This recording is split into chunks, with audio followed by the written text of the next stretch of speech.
Hello to all employer in Hong Kong. My name is Janet De La Cruz, 32 years old, single with live-in partner. I have one stepdaughter and one stepson. They are 15 years old and 12 years old. My height is 5'3 centimeter. I am graduate of Bachelor of Science in Agriculture. My experience as a domestic helper was in Saudi Arabia for 2 years.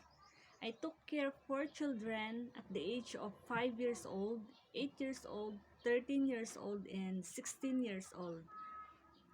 I do household chores like cleaning, cooking, wash clothes, ironing the clothes, and I can cook Arabian food. I cannot cook Chinese food, but I am willing to learn how to cook Chinese food.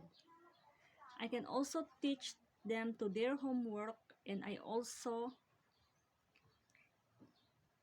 can read them storybook like Cinderella, Snow White, Pinocchio, and others.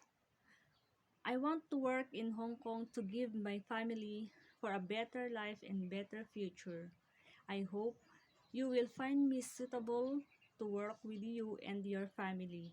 And I will promise to finish my contract and not to break contract. Thank you, ma'am and sir.